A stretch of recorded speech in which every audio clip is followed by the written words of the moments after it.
முதல் பேச்சாளர் சிம்பலிமா தமிழ் பள்ளி ஆசிரியர். இவங்களுக்கு ஒரு திறமை இருக்கு, முக்கியமான திறமை.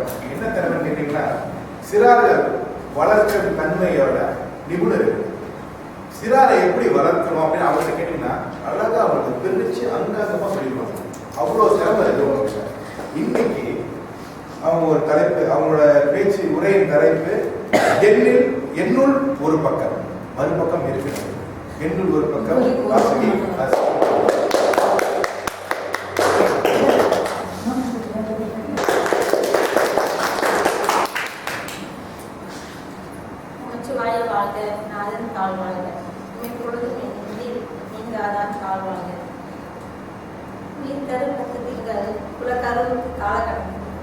மனவரையில் பல காலம் தங்கிய கரு கலையுருவம் பெறுவது அருங்கலையாகும். இது அனைத்து தம்பதிகளுக்கும் இறைவன் தந்த ஒரு வரப்பிரசாதம். அந்த வரிசையில் பெருமாள் மனைவி தம்பதிகளில் 6வது கருவாக நான் பிறந்தேன். என் பெயர் வாஸ்மி. நான் முதலில் என்னுடன் பிறந்தவர்கள் மொத்தம் 7 பேர். முதல் 2 அக்கா, ஒரு அண்ணன், ஒரு தம்பி, ஒரு தங்கை. என்னுடைய ஆரம்ப கல்வி நான் தேசிய வகை எப்பிங்காம் தோட்ட தமிழ் பள்ளியில் தொடங்கினேன். 6 ஆண்டுகள் முடிந்து என்னோட உயர்கல்வியை காமாத்தூர் டாக்டர் இஸ்மாயில் என்ற கோலாலம்பூர் பகுதியில் ஆரம்பித்தேன். எஸ்பிஎம் தேர்வு எழுதி முடித்தவுடன் நான்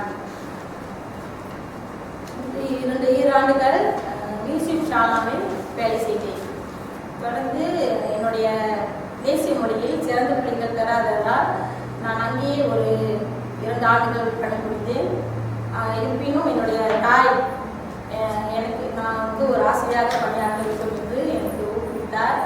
மேலும் அந்த காலகட்டத்தில் பள்ளியில் தற்காலிக ஆசிரியர் பணியும் எனக்கு கிடைத்தது. ஆனால் என்னுடைய அண்ணன் இப்போதைக்கு அது போக வேண்டாம், நீ கண்டிப்பாக தேசிய மொழியில் சிறப்பு தேர்ச்சி பெற்றவுடன் செல்லலாம். ஏனென்றால் அந்த காலகட்டத்தில் தற்காலிக ஆசிரியரை உடனே நிறுத்தவும் அவர்களுக்கு தகுதி உண்டு என்று கூறியுடன் நான் என்னுடைய படிப்பை மேலும் தொடர்ந்தேன். 1 ஆண்டுகளுக்கு பிறகு தேசிய மொழியிலும் எனக்கு சிறந்த பிள்ளைகள் கிடைத்தது. நான் தொடர்ந்து என்னுடைய படிப்பை கல்லூரியில் ஆசிரியர் பயிற்சி பள்ளியில் தொடர்ந்தேன்.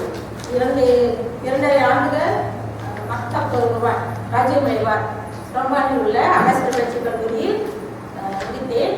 முடித்துவிட்டு மறுபடியும் நான் படித்த ஆரம்ப பள்ளியிலே என்னுடைய ஆசிரியர் தொழிலை அங்கு தொடர்ந்தேன்.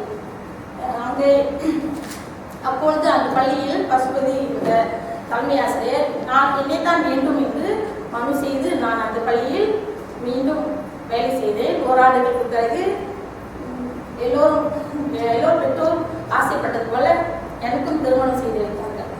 என்னுடைய கணவர் பெயர் நாதன். அவர் இப்பொழுது பூச்சொங்கில் உள்ள தனியார் நிறுவனத்தில் நிர்வாகியாக பணியாற்றுகிறார். திருமணம் செய்த பிறகும் என்னுடைய படிப்பு நான் விடவில்லை. தொடர்ந்து என்னுடைய படிப்பை நான் தொடர்ந்தேன். எனக்கு 2 ஆண் குழந்தைகள். பெரியவர் பெயர் தீபன், 2வது ரோஹித். நான் வந்து எஸ்டிபிஎம் தேர்வில் என்னுடைய திருமணம் முடிந்த பிறகு என்னுடைய தேர்வில் நான் தொடர்ந்தேன். எஸ்டிபிஎம் தேர்வில் சிறந்த பிள்ளைகள் பெற்ற பிறகு உத்தரா பல்கலைக்கழகத்தில் 3 ஆண்டுகள் என்னுடைய பட்ட படிப்பை முடித்துவிட்டு இப்பொழுது நான் ஒரு பட்டதாரி ஆசிரியராக தேசிய வகை சிம்பாலி மதம் பள்ளியில் தொடங்கினேன். இப்பொழுது என்னுடைய உடன்பிறப்புகளை பற்றி நான் போட ஆசைப்படுகிறேன். எனக்கு ஒரு அக்கா, 2 அக்கா. முதலில் ஒருவர் இருந்து விட்டார். பிறகு அடுத்தது என்னுடைய அக்கா. அவர் இப்பொழுதும் எனக்கு உறுதுணையாக இருக்கிறார். ஆனால் திருமணம் ஆகவில்லை. பிறகு வந்து என் அண்ணன். அவர் குடர் விளக்காயும் துண்டுகோல் தேவை. அதுபோல என்னுடைய வாழ்க்கையில் நான் இந்த அளவுக்கு வந்தேன் என்றால் அதுக்கு காரணம் என்னுடைய அண்ணன். அவர் எப்போதும் எனக்கு ஒரு ஆலோசனை சொல்லி கூறுவார். எங்கு சென்றாலும் நம்ம வந்து தனியா இருக்கோம், யாரும் நம்ம தப்பு செஞ்சா யாரும் நம்மளை பார்க்க மாட்டாங்க அப்படின்னு நினைக்காத. உலகம் வந்து உலகம் உருண்டை, அதெல்லாம் நம்ம தப்பு செஞ்சா யாருக்கும் தெரியாது அப்படின்னு நினைக்க கூடாது என்று எப்போதும் எனக்கு தலைவரை கூறுவார். நான் அவருடைய அகவலின் பேரில் நான்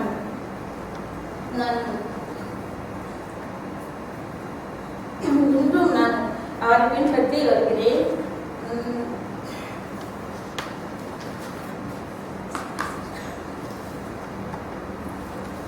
பிறகு என்னுடைய தம்பி அவர் சொந்த தொழில் செய்கிறார். அவருக்கு 3 பிள்ளைகள். என்னோட தங்கை அவரும் திருமணமாகி ஒரு பட்டதாரி ஆசிரியராக வேலை செய்கிறார். அவருக்கு 2 குழந்தைகள். என் அண்ணன் வந்து இளங்கலை பட்டம் பெற்று முதுகலையும் பட்டம் பெற்று இப்போது ஒரு கல்லூரியில் பேராசிரியராக பணிபுரிகிறார். உங்களுடைய பள்ளி சிம்பானியம்மன் பள்ளியில் உங்களோட வாழ்க்கை நான் 20 ஆண்டு 16 வருடமாக சிம்பாலி மதம் பள்ளியில் பணியாற்றிட்டேன். அதுவும் 6ஆம் ஆண்டில் ஒரு 10 ஆண்டுகளாக படிக்கிறேன். அதுதான் என்னுடைய வாழ்க்கை.